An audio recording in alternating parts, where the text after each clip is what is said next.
The air in the room was thick, heavy, almost suffocating. A deafening silence filled every corner, punctuated only by the distant echo of a door slamming shut. She stood there, frozen in the center of the space, her body rigid, her eyes fixed on an invisible point ahead of her.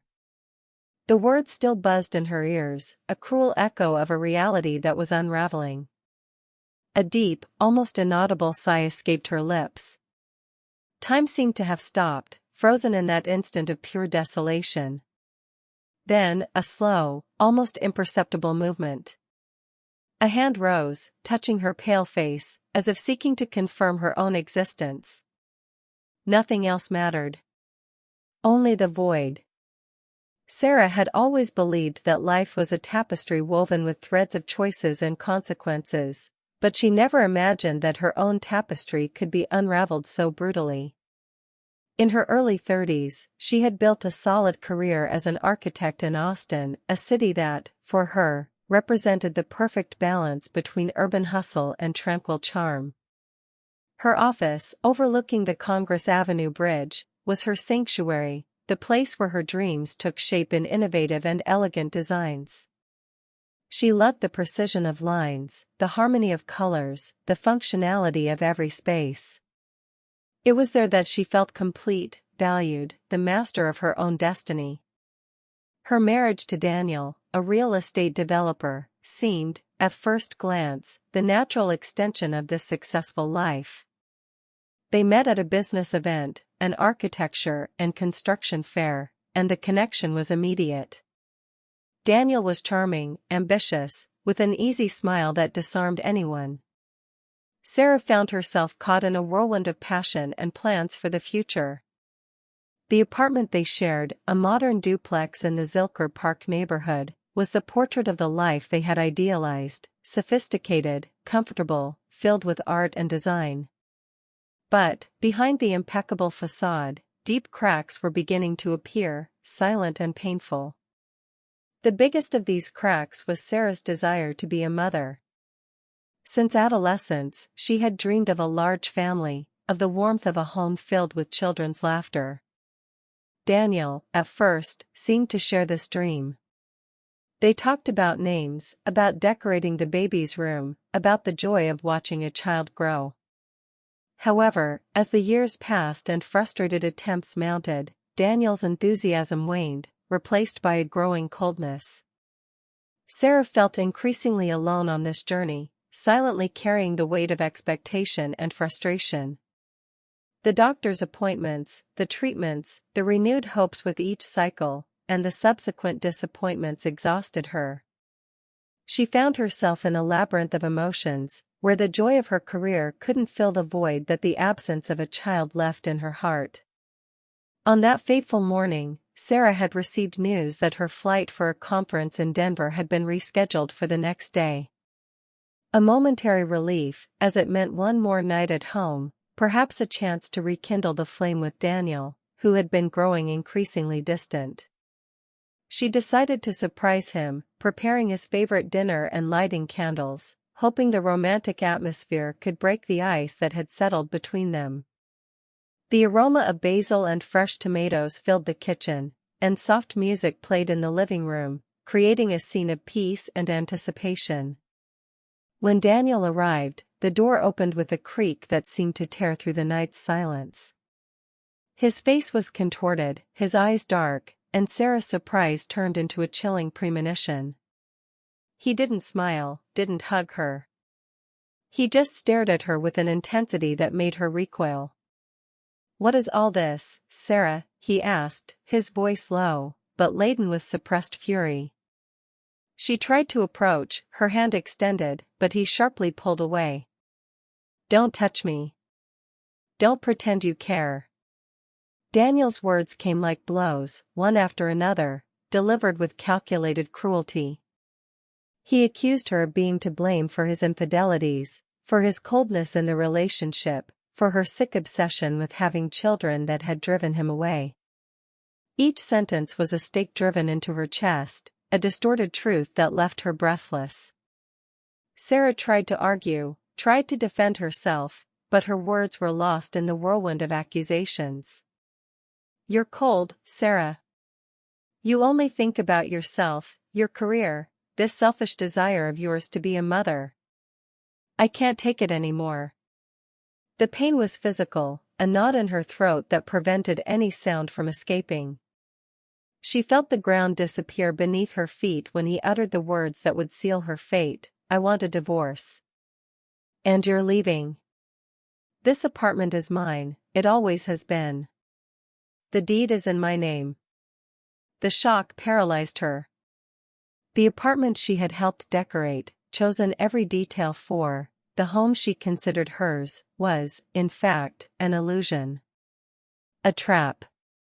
The humiliation was deep, cutting. She had nowhere to go. She had no one. This was the end of everything she knew. Sarah didn't cry. She didn't scream.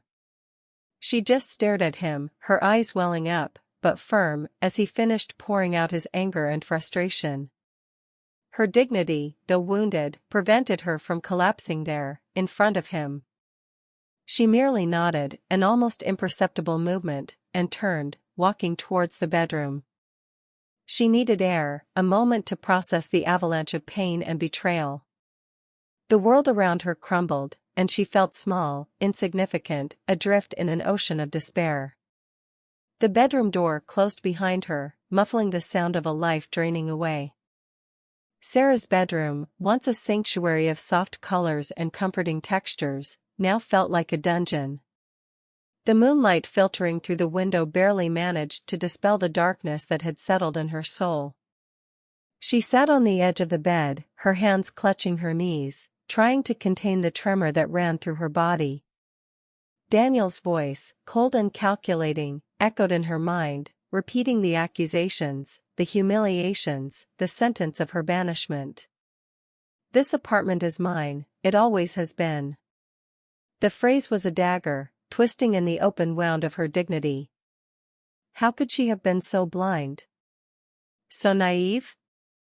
The strong, independent woman she believed herself to be crumbled into pieces, revealing a vulnerability that frightened her.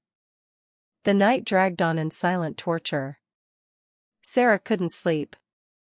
Every sound in the house, every shadow cast on the wall, seemed to mock her misfortune. She replayed the last few years, searching for signs, clues that might have warned her of the farce she was living. Daniel's excuses for not registering the apartment in both their names, his increasingly frequent business trips, the emotional distance that had become an abyss. Everything fit now, forming a cruel mosaic of manipulation and betrayal. The pain of losing her marriage mingled with the anger of public humiliation, the shame of having been so vilely deceived. She felt not only abandoned but also ridiculed, a pawn in a game she didn't even know she was playing. At dawn, Austin's timid son tried to invade the room, but Sarah remained in the shadows, immersed in her own darkness. She knew she needed to act, but her body felt too heavy to move, her mind too clouded to think clearly. What would she do? Where would she go? She had no close family, only her grandmother, Grandma Helen, who lived in a small rural town, hundreds of miles away in Portland. The idea of seeking out her grandmother, of showing herself so broken and helpless, was almost as painful as the situation itself. Grandma Helen had always been her safe harbor, the rock in her life, but Sarah had always strived to show her an image of success and strength. Revealing the truth would be admitting a colossal failure. As she tried to gather the strength to get up, her phone vibrated in her hand. It was a message from an unknown number. Sarah's heart leaped, a mix of fear and hope. Could it be Daniel, regretting his actions? Or perhaps a worried friend?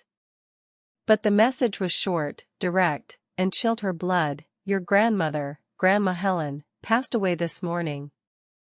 The wake will be this afternoon in Portland. Sarah's world, already in ruins, completely collapsed. The only person she felt truly loved her, understood her, and would welcome her without judgment, was gone. The pain of loss compounded the pain of betrayal, creating an unbearable burden. She let out a muffled cry, a lament that tore through the silence of the room, and the tears, previously held back, streamed uncontrollably. The trip to Portland was a blur. Sarah drove in a state of stupor, tears blurring her vision, her mind in a whirlwind of memories and regrets. Every mile driven was a step towards a past she had tried to leave behind, but which now called her back with the force of a magnet. The small town, with its quiet streets and old houses, seemed unchanged, a cruel contrast to the devastation in her life. Grandma Helen's wake was simple, with few attendees, mostly neighbors and longtime friends of her grandmother.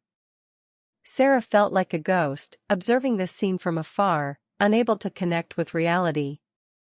She was the only blood relative, yet she felt the most distant of all. Beside the coffin, Sarah knelt, her hands trembling as she touched Grandma Helen's cold, wrinkled skin. Childhood memories flooded her mind, the smell of corn cake in her grandmother's kitchen, stories told by candlelight on rainy nights, the wise and gentle advice that always guided her. Grandma Helen had always been a woman ahead of her time, a tireless encourager. "Study, my child. Go to the big city, conquer the world. Don't tie yourself down to this small-town life," she would say, her eyes shining with a hope that Sarah, at the time, didn't fully understand. Her grandmother dreamed of a bright future for her, far from the limitations she herself had faced. But Sarah also had her own dreams, dreams that, at the time, seemed to contradict her grandmother's. She wanted a large family, a house full of children, the aroma of homemade food filling the air. She wanted to be a chef, to create dishes that told stories, that warmed the soul. Her grandmother, though always encouraging her to study, never disdained her desire to be a mother and to cook. She just wanted Sarah to have choices, not to limit herself. Now, there, before her grandmother's inert body, Sarah felt the weight of all the choices not made, all the dreams postponed, all the words left unsaid. Guilt gnawed at her. After the funeral, Sarah found herself alone in her grandmother's house, a place that, despite being familiar, felt strange and empty.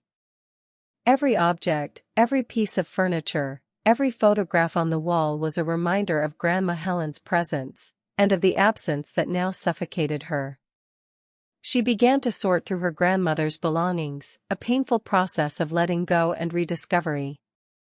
Amidst dusty boxes and yellowed photo albums, Sarah found an old letter, addressed to her, in Grandma Helen's elegant handwriting. Sarah's heart pounded. The letter was from years ago, written shortly before Sarah moved to Austin, and spoke of the importance of following one's heart, of not letting life's difficulties get her down. But there was something more, an enigmatic phrase that intrigued her. "There are secrets that time keeps, but the truth always finds its way, my dear. Trust me, always." What did Grandma Helen mean by that? A mystery unfolded, a small glimmer of light in the darkness that enveloped her. Grandma Helen's letter, with its firm handwriting and enigmatic words, became the only point of light in the darkness that enveloped Sarah. "There are secrets that time keeps, but the truth always finds its way, my dear. Trust me, always." The phrase resonated in her mind, a strange and comforting melody. What did her grandmother know? What were these secrets? Sarah felt a pang of hope, a small flame igniting amidst the despair. Perhaps, just perhaps, there was something more, something that could give meaning to all that pain. She kept the letter like a treasure, her grandmother's only tangible inheritance, besides the memories. The following days were a double mourning, for her grandmother and for the life she had lost. Sarah found herself immersed in the task of emptying Grandma Helen's house in Portland, a process that was both therapeutic and excruciating. Every object she touched brought a flood of memories, and her grandmother's absence was a constant echo. She felt displaced, adrift, a stranger in her own story. The house, once full of life and laughter, was now a monument to loneliness. Sarah spent hours sitting on the porch, watching the slow movement of the street, trying to find a purpose, a direction. It was during one of these introspective afternoons that Sarah's phone rang. It was an unknown number from Austin. A cold, formal voice on the other end of the line introduced himself as Daniel's lawyer. He informed Sarah that she had 48 hours to remove her belongings from the apartment, or they would be discarded. The news, though expected, hit her like a blow. Daniel wasn't just kicking her out, he was erasing her existence from that place, from her life. The humiliation deepened, and anger began to bubble beneath the surface of her sadness. She wasn't just an abandoned woman, she was a woman being erased. Sarah returned to Austin with a heavy heart, but with a new determination. She wouldn't let Daniel completely destroy her. Upon arriving at the apartment, she found the door ajar. The air was different, permeated with a perfume that wasn't hers. She entered, and the scene that presented itself to her eyes made her stop in the middle of the living room, her body frozen. Daniel was there, on the sofa they had chosen together, embracing a blonde woman who laughed uninhibitedly. The intimacy between them was palpable, brazen. The wine glass in Daniel's hand, the satisfied smile on the woman's face, everything screamed disrespect. The blonde, noticing Sarah's presence, let out a mocking giggle and whispered something in Daniel's ear. He turned, his eyes cold, without a hint of remorse. "Ah, Sarah. What a surprise. I thought you'd already gotten the message." His voice was laden with sarcasm. Sarah felt her blood boil. The humiliation was unbearable. She wasn't just an ex-wife, she was an intruder in her own home, witnessing the happiness of the man who had betrayed her with another woman. The pain transformed into a silent fury, a cold flame that ignited in her chest. Sarah didn't say a word. She just walked towards the bedroom, her dignity wounded, but intact. She wouldn't give them the pleasure of seeing her collapse. As she packed her few belongings into a suitcase, she heard the laughter and whispers coming from the living room, each sound a hammer striking her soul. She grabbed some clothes, her favorite books, and the small wooden box where she kept Grandma Helen's letter. There was no time for anything else. That place was no longer hers. That man was no longer hers. That chapter of her life was brutally closed. As she left the bedroom, Daniel intercepted her in the hallway, the cynical smile still on his face. "Oh, I almost forgot. Your grandmother's house, she donated it to me, you know? Shortly before she died. It's mine now." Daniel's words were an electric shock, a lightning bolt that hit her squarely. Grandma Helen's house? Donated to him? It was impossible. Her grandmother would never do such a thing. That was Sarah's last refuge, the only inheritance she had left. "You're lying," she managed to stammer, her voice choked with disbelief and pain. Daniel laughed, a dry, cruel sound. "Lying? I have the documents, Sarah. Everything legalized. And if you try anything, if you go to court, I'll reveal your secret. That secret about selling the baby. Do you think anyone will believe you after that?" The air left Sarah's lungs. Selling the baby? What secret was that? She had no idea what he was talking about, but the mention of a baby and selling sent her into a panic. Sarah's mind reeled, trying to connect the pieces of a macabre puzzle. Her grandmother's letter, the enigmatic words, and now this absurd accusation. Daniel was blackmailing her, using something she didn't even understand. Sarah felt a chill run down her spine. The threat was real, and the confusion was overwhelming. She didn't have the strength to confront him at that moment, to unravel that lie. She just stared at him, her eyes filled with a mixture of fear and hatred, and left the apartment, dragging her heavy suitcase. The elevator descended slowly, carrying her out of that hell. She was on the street, alone, homeless, familyless, and now with a veiled threat hanging over her head. The life she knew had been completely destroyed, and a new and terrifying mystery presented itself. The heavy suitcase in Sarah's hands seemed to carry not just her belongings, but the entire weight of her shattered life. She walked through the streets of Austin, the afternoon sun already setting, painting the sky with orange hues that contrasted cruelly with the darkness in her heart. She had nowhere to go. Her grandmother's house, her last refuge, had been taken from her by Daniel, in a way as cruel as her expulsion from her own home. The veiled threat about selling the baby hung like a dark cloud, an absurd accusation that left her stunned and terrified. What did Daniel know? Or rather, what did he think he knew? Sarah's mind was a whirlwind of unanswered questions, of fears and uncertainties. She ended up finding shelter in a small downtown hotel, a simple and impersonal place that only accentuated her loneliness. That night, Sarah couldn't close her eyes. The image of Daniel with the other woman, the coldness in his eyes, the cruelty of his words, everything repeated in an incessant loop. But what tormented her most was the mention of the baby. She had never had a child. She had never sold a baby.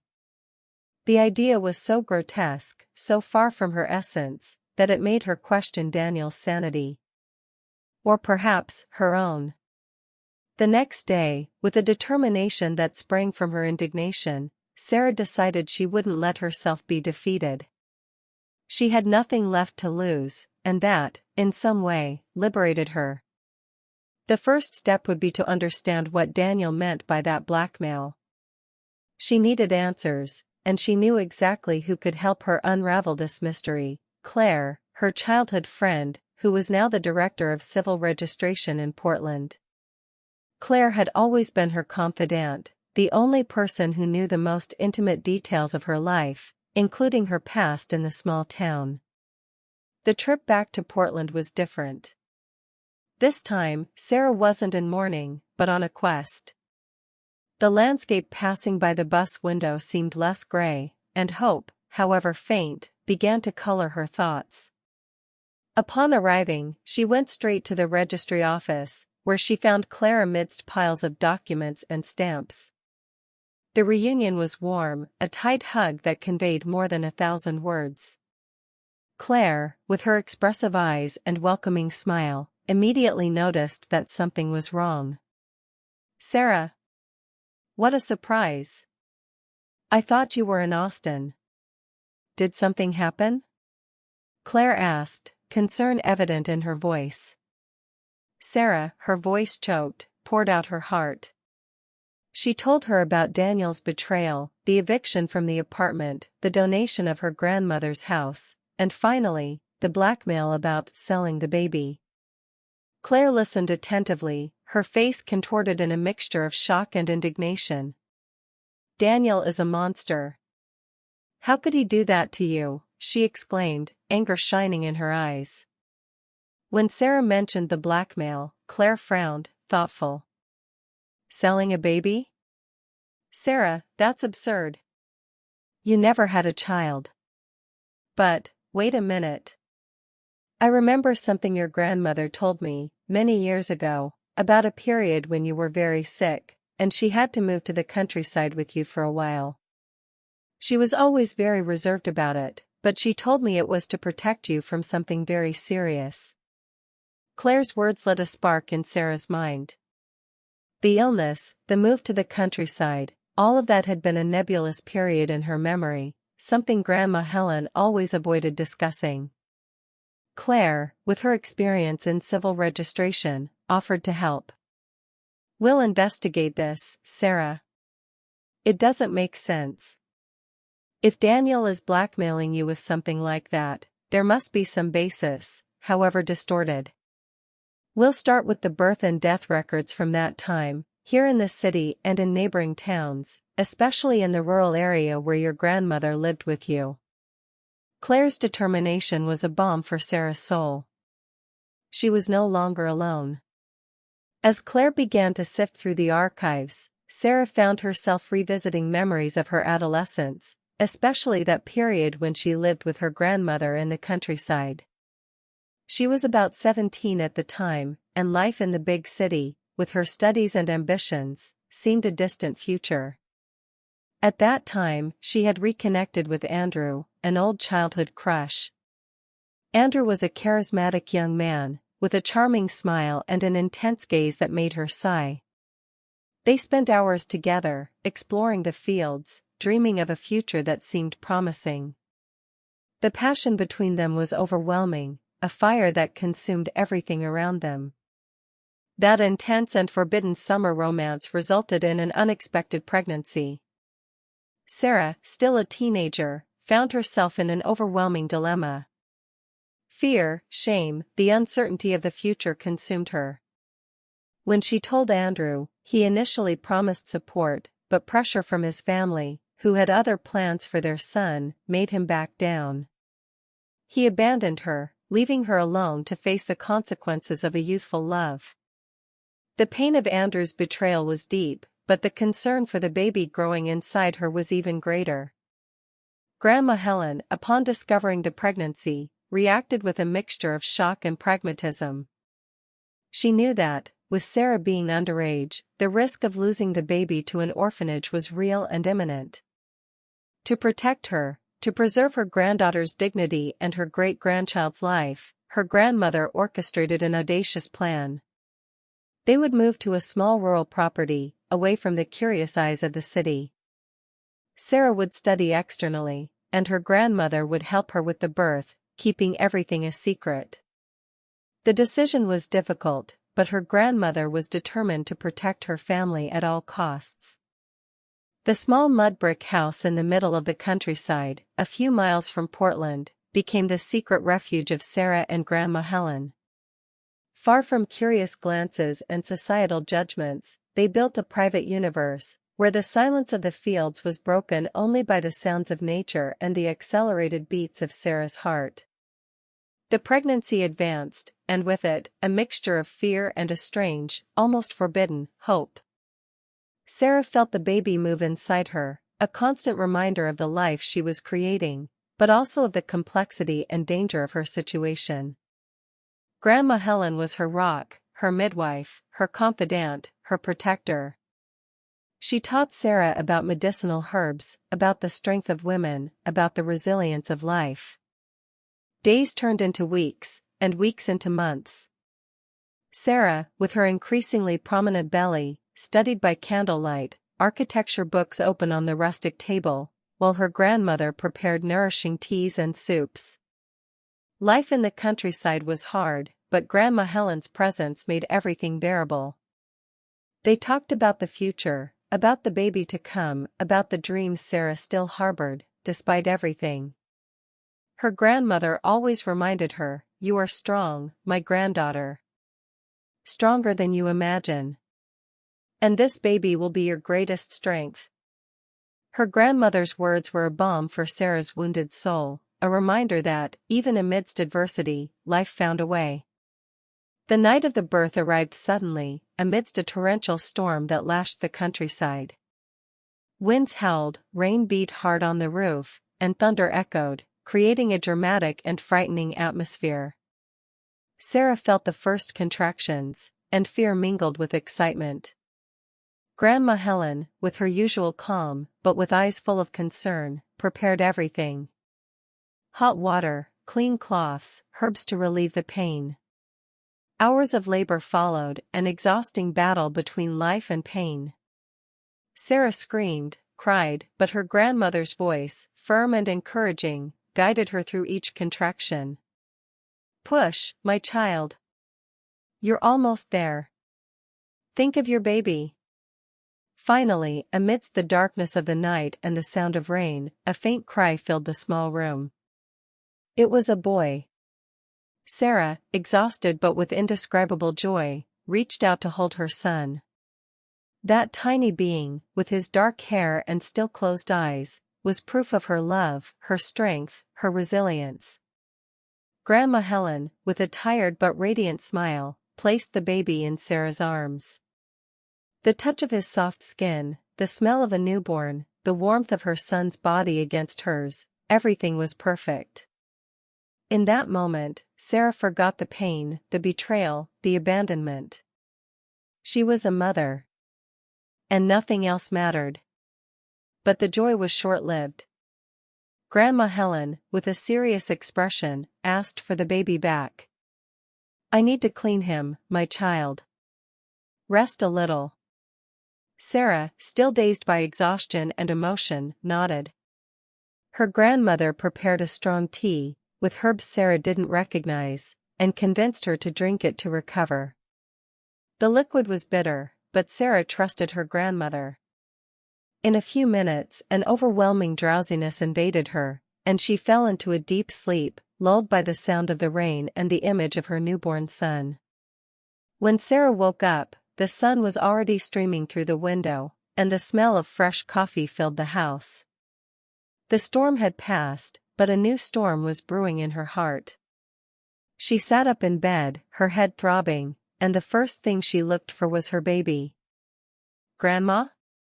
Where is my son?" Grandma Helen was sitting at the table, her face pale, her eyes swollen. She approached the bed, her voice choked, and held Sarah's hands. "My dear. I need to tell you something. The baby, he didn't make it." Her grandmother's words were an electric shock, a lightning bolt that hit her squarely. "No, it can't be. I held him. He was alive." He cried. Sarah screamed, her voice torn by pain and disbelief. Grandma Helen, with tears in her eyes, explained, her voice low and full of sorrow. "He had a heart problem, Sarah. A serious condition. I did everything I could, but there was nothing to be done. He passed away during the night." Sarah's world collapsed again. The joy of motherhood turned into overwhelming grief, a pain that seemed to tear her soul to pieces. Sarah cried, screamed, despaired. The image of her son, so small and fragile, mingled with the pain of loss. She couldn't accept it. It couldn't be true. But Grandma Helen, with a firmness Sarah had never seen, pulled her into a tight embrace. "You need to be strong now, my granddaughter. No one can know about this. If they find out you had a child and he died, being underage, they could arrest you. They'll say you were negligent, that I was negligent. You need to believe me, Sarah. Please. It's for your own good. For our good." The threat of arrest, the fragility of her situation, the overwhelming pain of loss, all mingled in a whirlwind of emotions. Sarah, still in shock, without the strength to question, merely nodded, tears streaming down her face.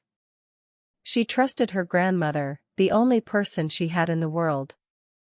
The pain of losing her son, coupled with the secret she now carried, was an unbearable burden. She felt empty, broken, with a hole in her chest that seemed like it would never close. That day marked the beginning of a new life for Sarah, a life marked by absence, by grief, and by a secret that would haunt her for years. The months that followed the supposed death of her son were a blur of pain and despair for Sarah. She lived in a state of stupor, as if an essential part of her soul had been ripped away. The house in the countryside, once a refuge, was now a tomb for her hopes. Every corner, every object, every silence seemed to scream the absence of her baby.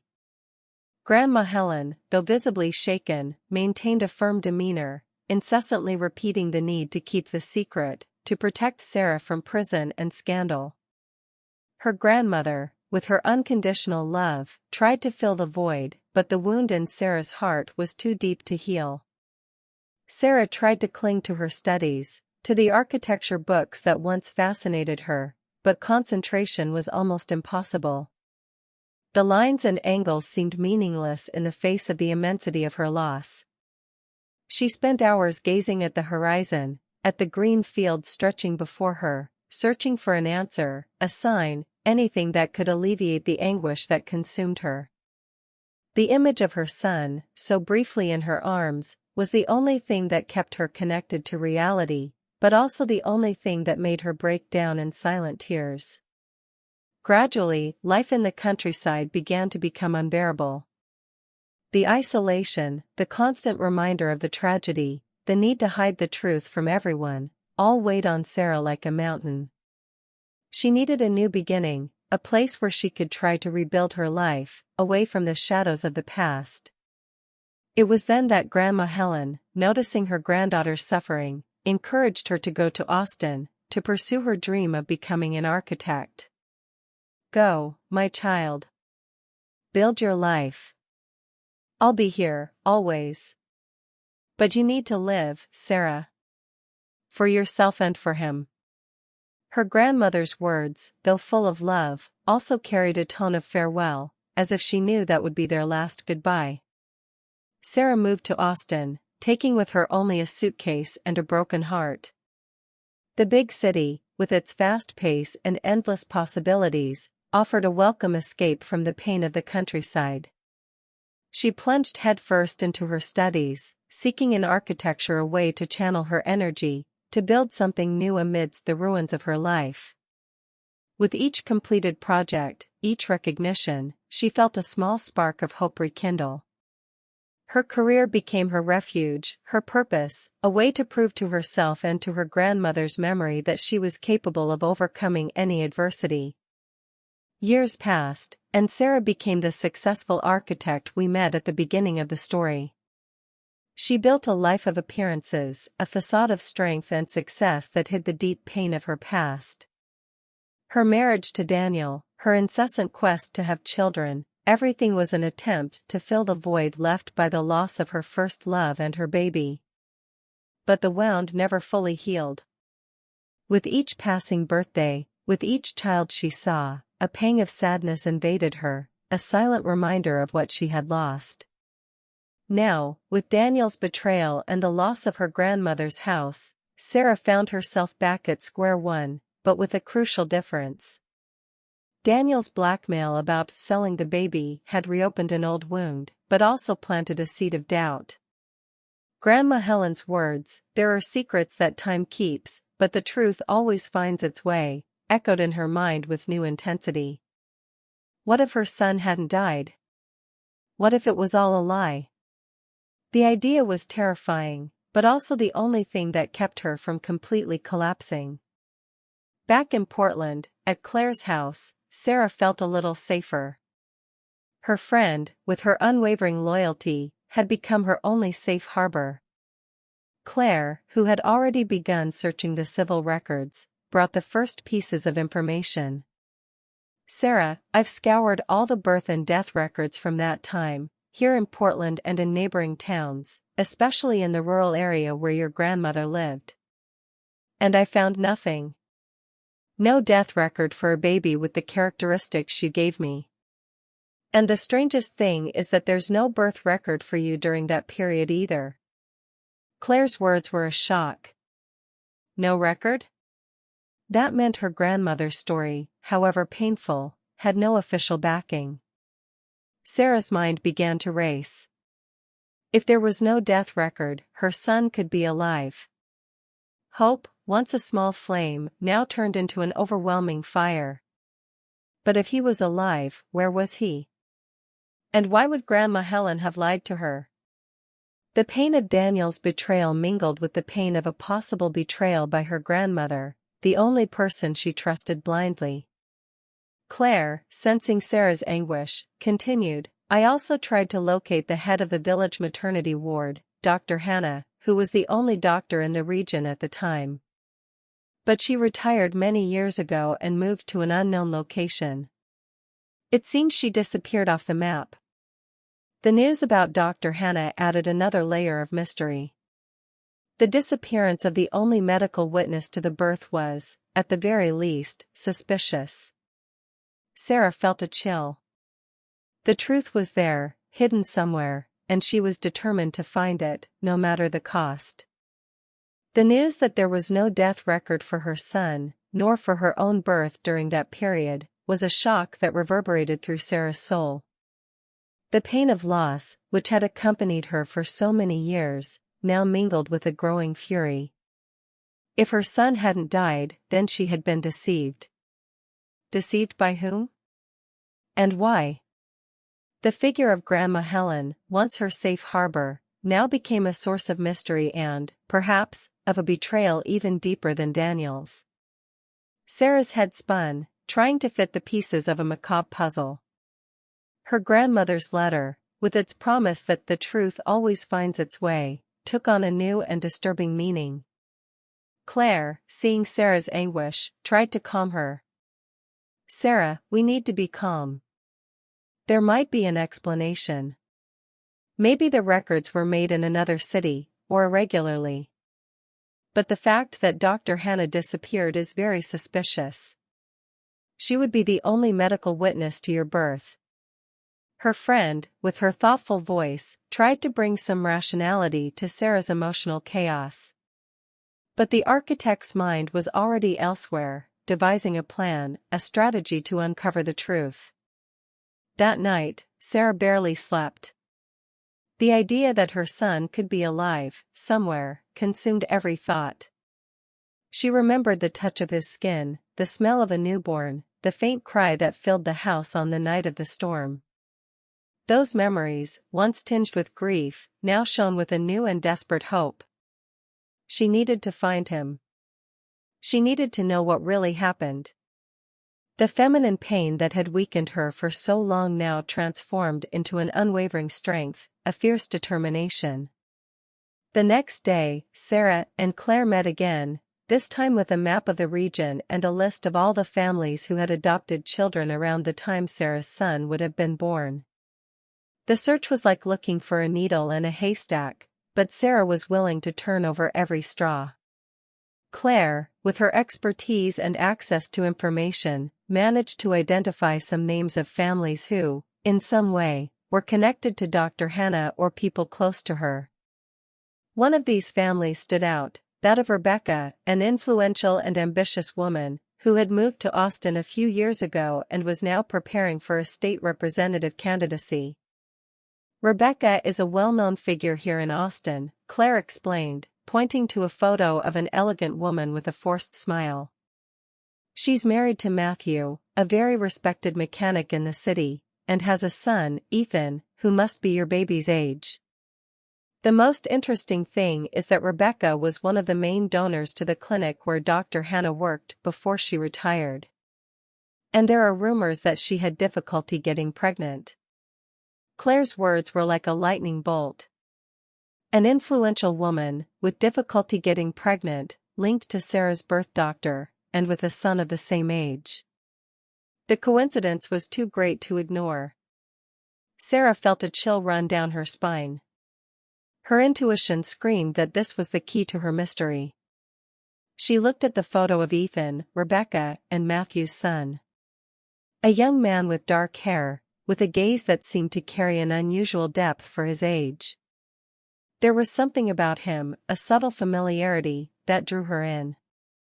The idea that this young man could be her son, the baby she believed she had lost, was overwhelming. But how to approach such an influential family without raising suspicion? It was then that the idea, audacious and risky, came to Sarah's mind. She would infiltrate. She would become a part of their lives, somehow. "I'll get a job at their house," Sarah declared, her voice firm, her eyes shining with renewed determination. Claire looked at her, shocked. "Sarah, you're a renowned architect. How are you going to do that? What if they find out?" But Sarah was unyielding. "I have nothing to lose, Claire. I need to know the truth. And this is the only way." With Claire's help, who used her contacts to create a new identity and a discreet resume, Sarah secured an interview for the position of housekeeper at Rebecca's house. She shed her designer clothes, her expensive accessories, and adopted a more humble, discreet demeanor. The transformation was complete. The successful architect gave way to a simple woman, seeking a new beginning. The nervousness was palpable, but the adrenaline of the mission propelled her. The interview with Rebecca was tense. The aspiring representative was an imposing woman, with a keen gaze that seemed to try to unravel every secret. She questioned Sarah about her past, her experiences, her motivations. Sarah, with a calm she didn't feel, answered all the questions, weaving a life story that was a mixture of truths and half-truths. She spoke about the loss of her grandmother, about the need to start over in a new city, about her desire to find a job that gave her purpose. Rebecca, apparently satisfied with the answers, hired her. Sarah was in. From that moment on, she would just be Sarah, the housekeeper. As she entered Rebecca's mansion, Sarah felt a mix of apprehension and excitement. The house was luxurious, but cold, without the warmth of a home. She observed Ethan, Rebecca's son, up close for the first time. The young man was in the garage, covered in grease, working on an old car with his father, Matthew. Sarah's eyes fixed on him, searching for any trait, any resemblance that could confirm her suspicions. Sarah's heart pounded. The search for the truth had begun, and she was ready to face whatever came. Sarah took on the role of Andrew's caregiver, not out of contractual obligation, not out an imposed duty, but out of a genuine choice, an impulse from the heart. She spent hours with him, not just helping him with physical needs, with exercises and hygiene, but, more importantly, with emotional ones. She listened to him attentively, encouraged him with words of strength, reminded him of his undeniable talent, of his ambitious projects, of the children who were on their way, who needed him. She pushed him in his wheelchair through the mansion gardens, showing him the sun, the flowers, the life that still existed outside, the beauty of the world. Slowly, with Sarah's tireless patience and persistence, Andrew began to react, to emerge from his shell. He started eating, doing physical therapy with more effort, glimpsing a small spark of hope in his future.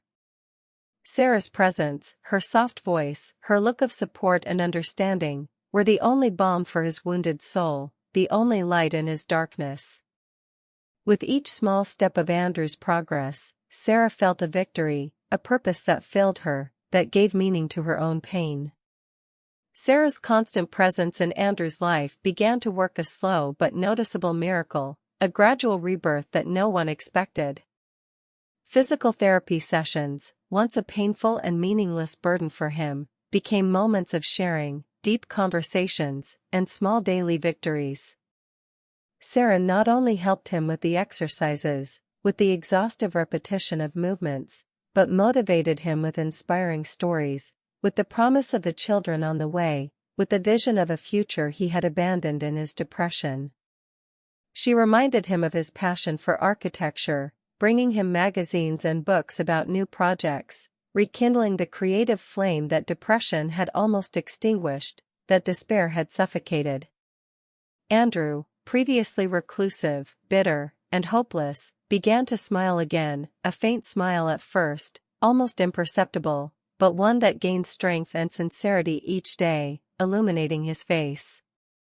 The connection between them deepened, built on shared vulnerability, mutual compassion, and a respect that transcended circumstances, that went beyond any contract. While Andrew slowly emerged from his darkness, from his personal abyss, Rebecca distanced herself even further, immersed in her own selfish and obscure plans.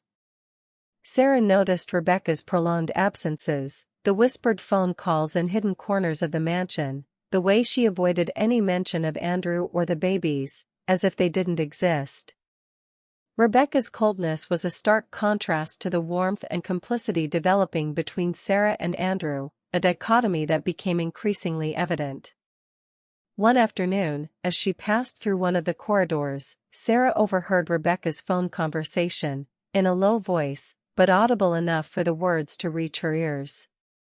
"Yes, the divorce will be as quick as possible. And the fortune, oh, the fortune will all be mine. He's an invalid now, he can't fight, he can't defend himself. Rebecca's words were a shock, a punch to Sarah's gut. She wasn't just abandoning Andrew in his moment of greatest fragility, she was planning to steal his fortune, taking advantage of his vulnerable condition, his inability to defend himself. Rebecca's cruelty was even deeper and more calculating than Sarah imagined, revealing a dark and unscrupulous soul. Sarah's pregnancy advanced into the third trimester, and her belly, now enormous with the twins, was a visible testament to her journey, to her sacrifice. With each kick, each movement of the babies in her womb, the bond with them grew stronger, more unbreakable, more visceral. She felt a mixture of joy and apprehension, knowing that the moment of separation was approaching, but also feeling a deep connection with those lives she carried, a bond she wouldn't be able to break. Andrew, for his part, was increasingly involved, more present. He gently touched Sarah's belly, talked to the babies in a low voice, and his eyes shone with renewed hope, with the promise of a future. He had found a new purpose, a reason to fight, to live, and that reason was his children and the woman who carried them, the woman who had rescued him from darkness.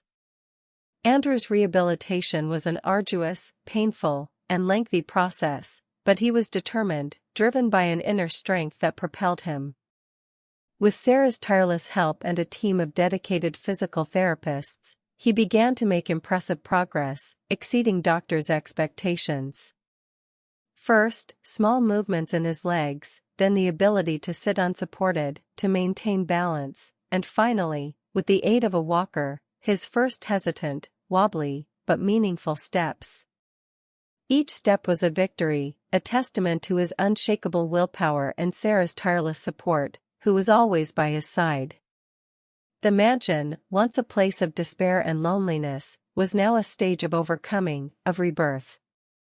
Andrew looked at Sarah with a gratitude that went beyond words, a look that expressed not only recognition, but a deep and growing affection, a love that blossomed amidst adversity. One evening, as Andrew and Sarah were in the garden, watching the stars twinkle in the dark sky, he opened up about the accident, revealing a secret that tormented him. "Sarah, I remember something. It wasn't an accident. I was pushed. Someone cut the brakes on my car." Andrew's words were a shock, a lightning bolt that struck her directly. An assassination attempt? Sarah felt a chill run down her spine, a cold fear. "Who would do such a thing, Andrew?" she asked, her voice trembling, almost inaudible. He hesitated, his gaze distant, lost in his memories. "I don't know. But I feel like something is very wrong."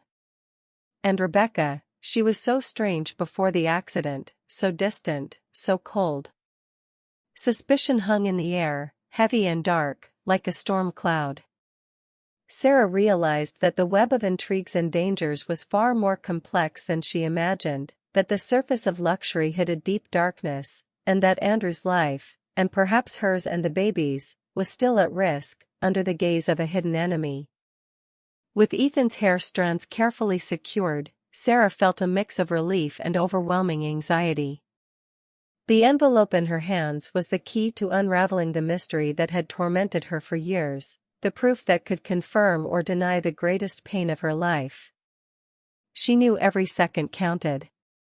With Claire's help, who used her contacts to ensure discretion and speed, the sample was sent to a trusted laboratory in a neighboring city. The days that followed were a silent torture, each minute dragging like an eternity. Sarah continued in her role as housekeeper, observing Ethan, Matthew, and Rebecca, but now with a new perspective, a new urgency. She noticed more and more similarities between Ethan and Andrew, his biological father. The way he walked, the shape of his hands, his restrained laugh. And also, to her surprise, traits of herself. The stubbornness in his eyes, the way he got lost in thought, the passion for creating and fixing. Each day, Sarah's intuition grew stronger, and the hope that Ethan was her son became almost a certainty.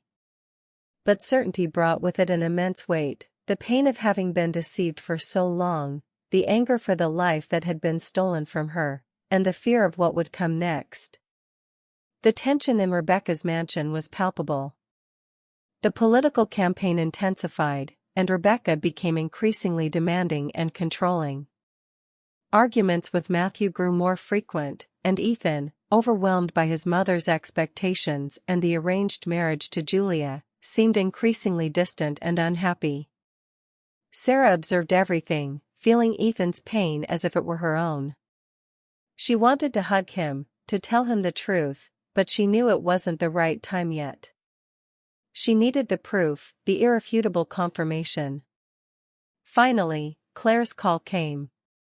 Sarah was in the kitchen, preparing dinner, when her phone vibrated in her pocket.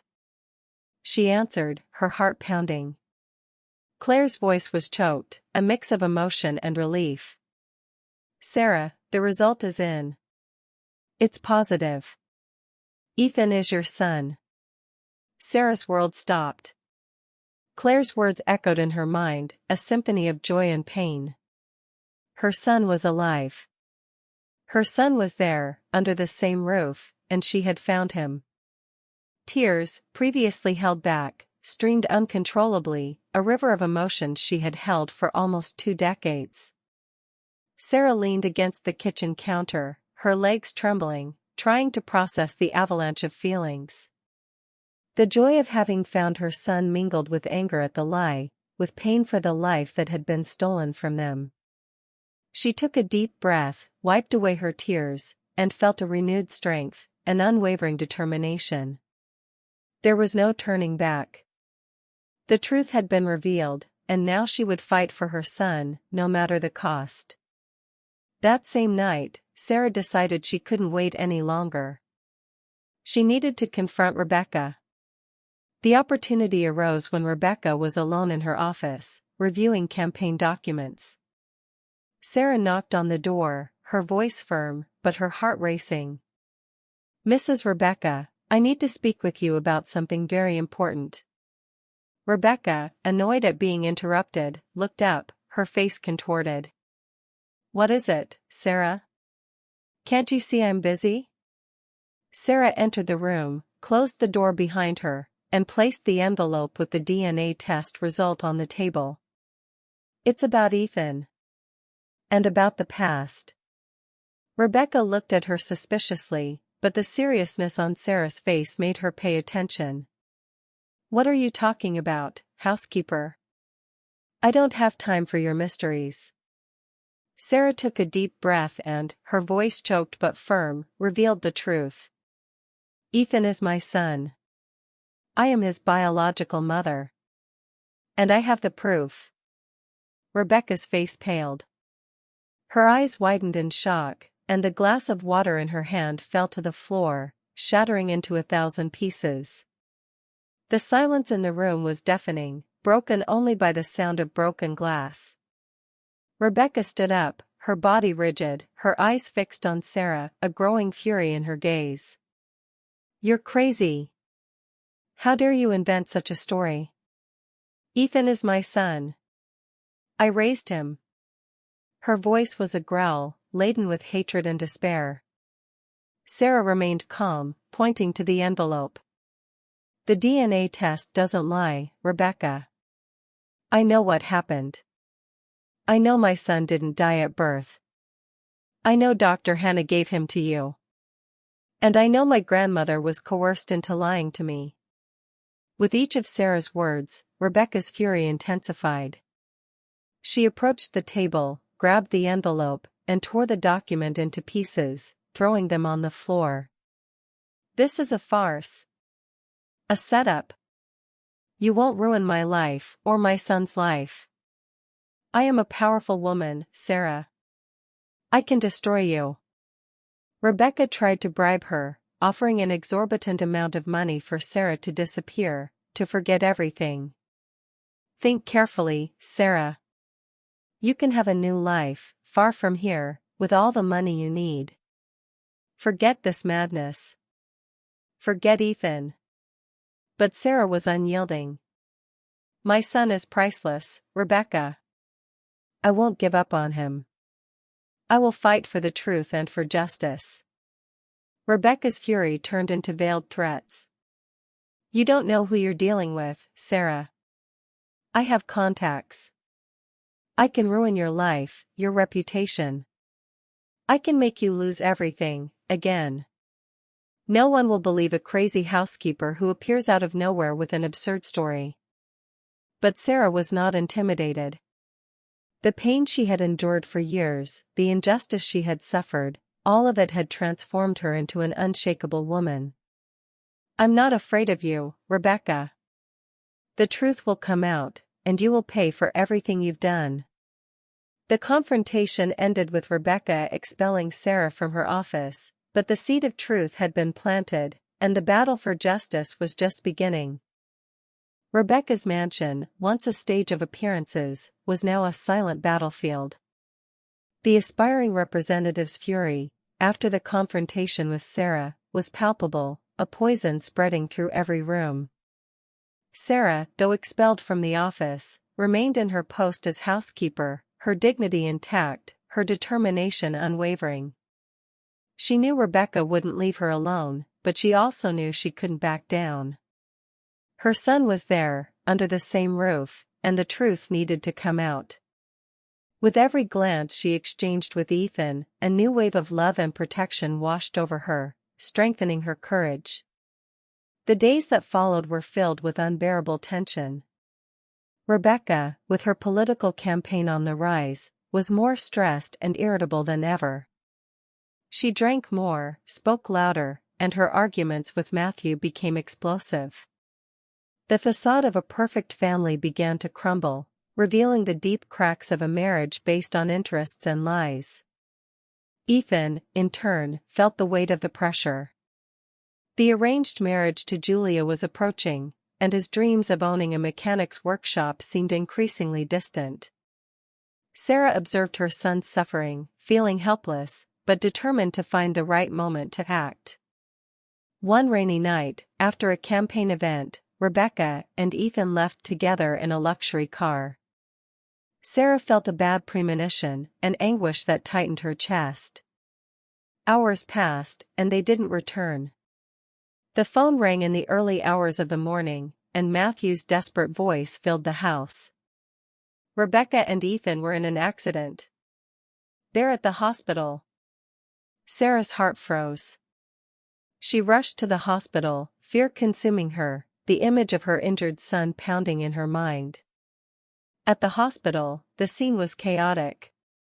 Rebecca had minor injuries, but Ethan was in serious condition, with multiple fractures and a traumatic brain injury. The news hit Sarah like a lightning bolt. She sat in a chair in the hallway, her hands trembling, tears streaming down her face.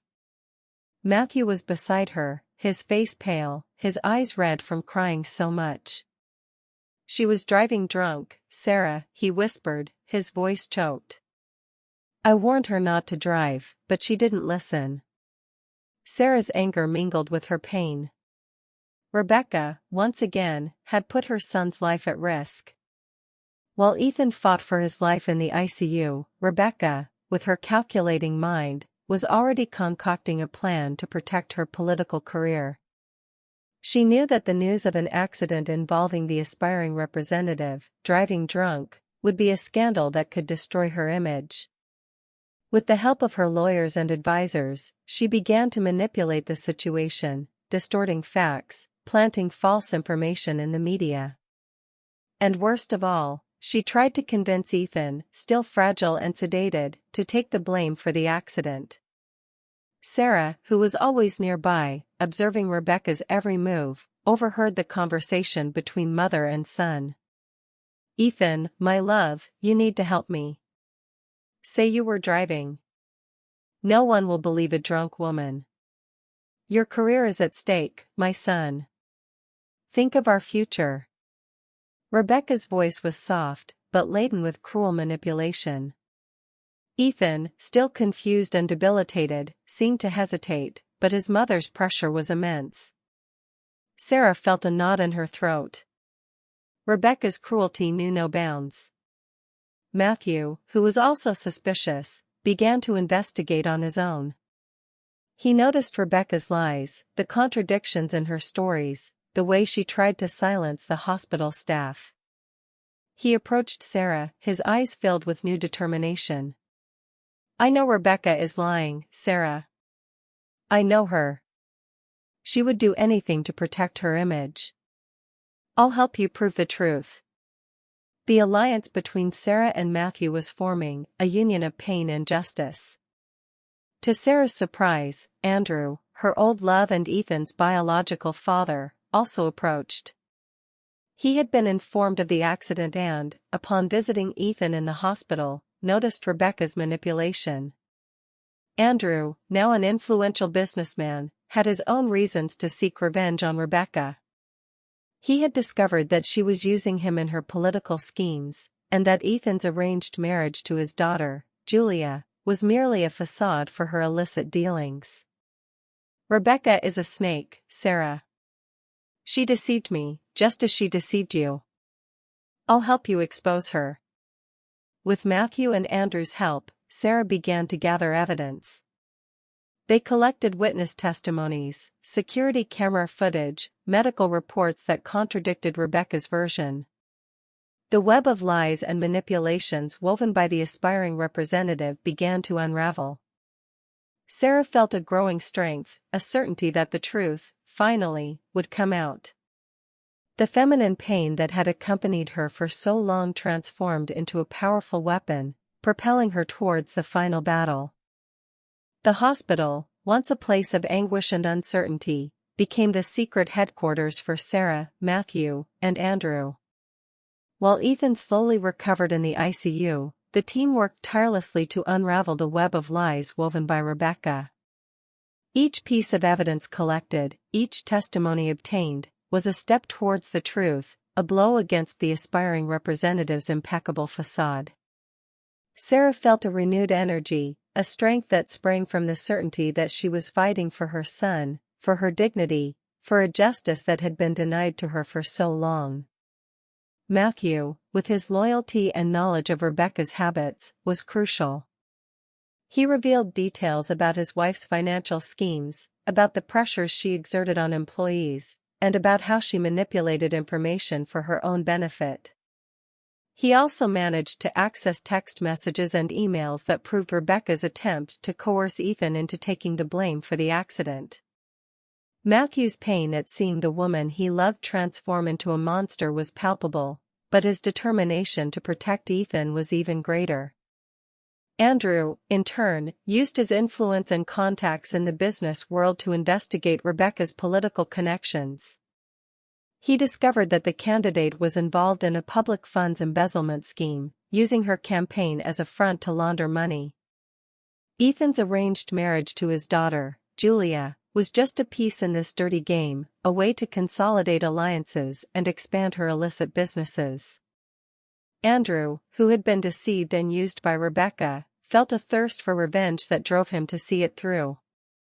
He handed Sarah documents and recordings that proved Rebecca's criminal activities, including conversations with Dr. Hannah, the former head of the maternity ward, which revealed the illegal adoption plan for Ethan. With each new discovery, the puzzle came together, revealing a shocking picture of cruelty and manipulation.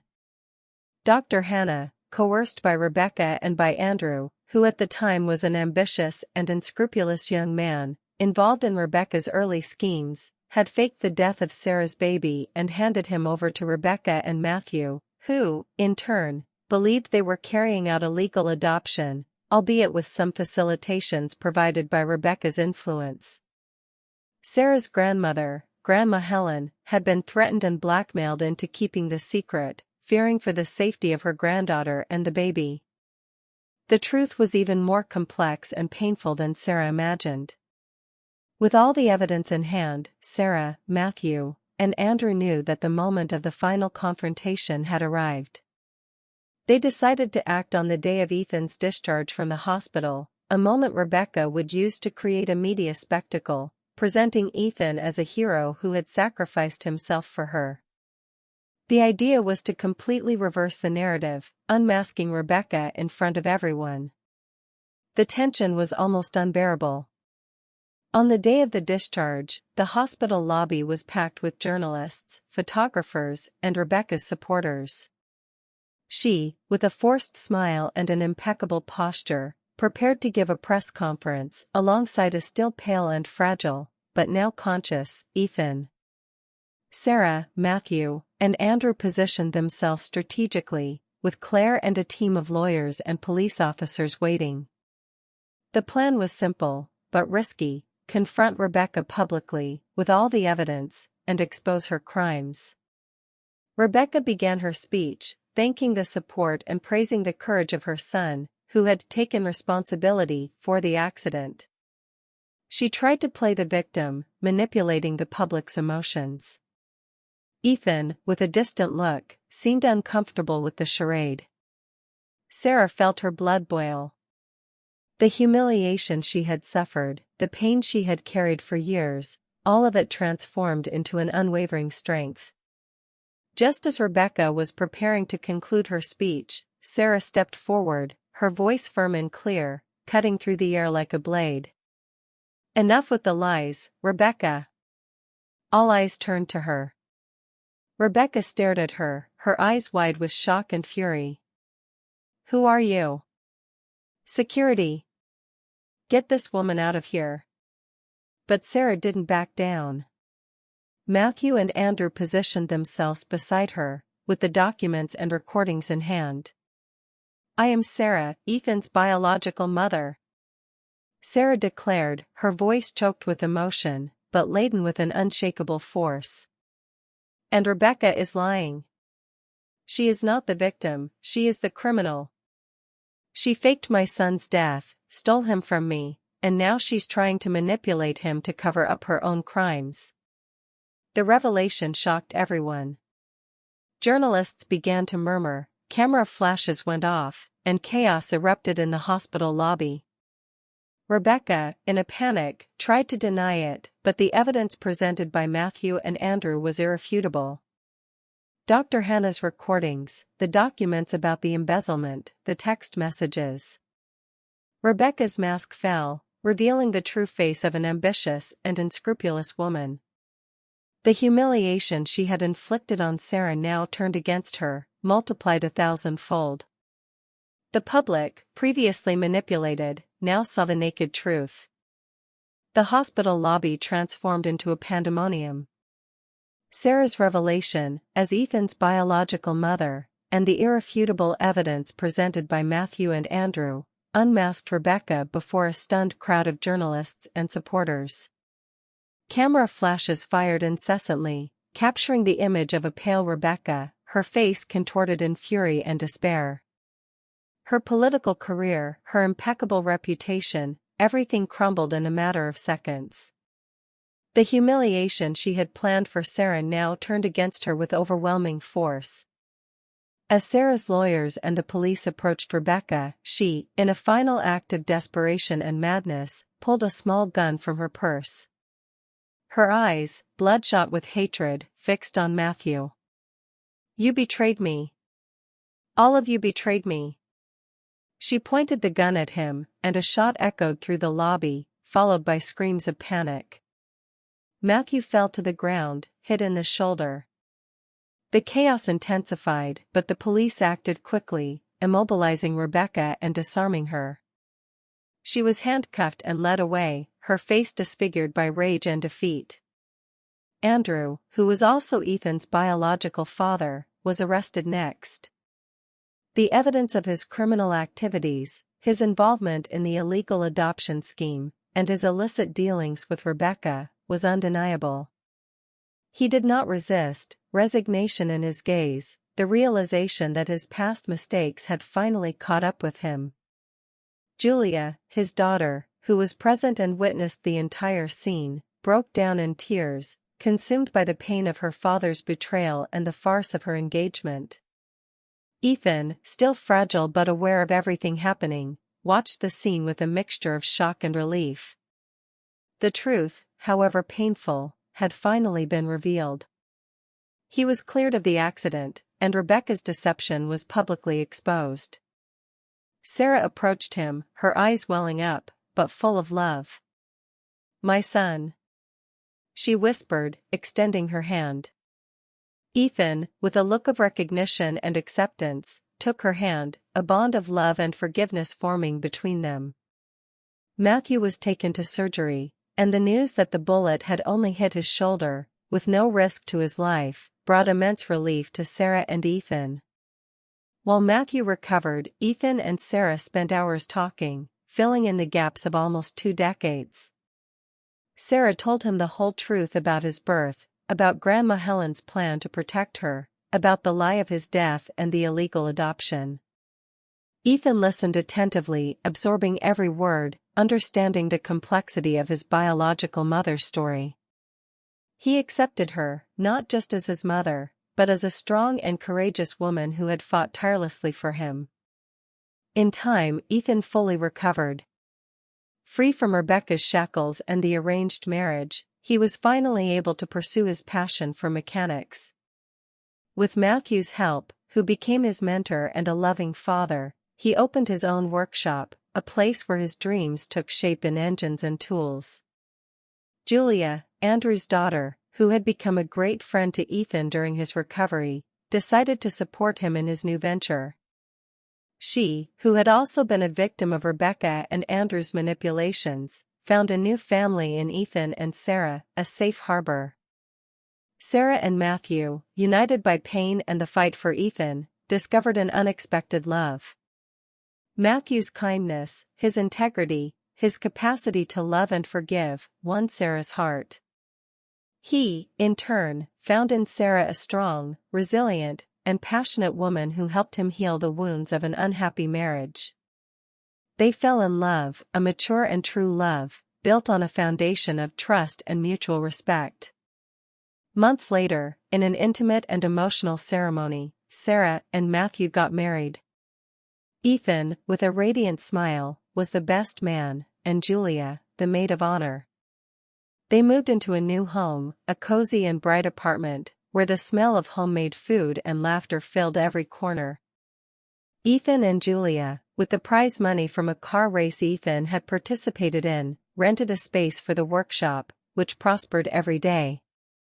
The final image is of a complete and harmonious family. Sarah and Matthew exchanged loving glances, sealing their commitment to build a life together, based on truth and affection. Ethan, now free to follow his passion, celebrates his race victory, with Julia by his side, his friend and life partner. The protagonist, Sarah, finally finds the peace, love, and family she always sought, overcoming the adversities and injustices of the past. The truth, however hidden, always finds its way. And dignity, perseverance, and true love are the greatest strengths a woman can possess to rewrite her own story and find the justice she deserves.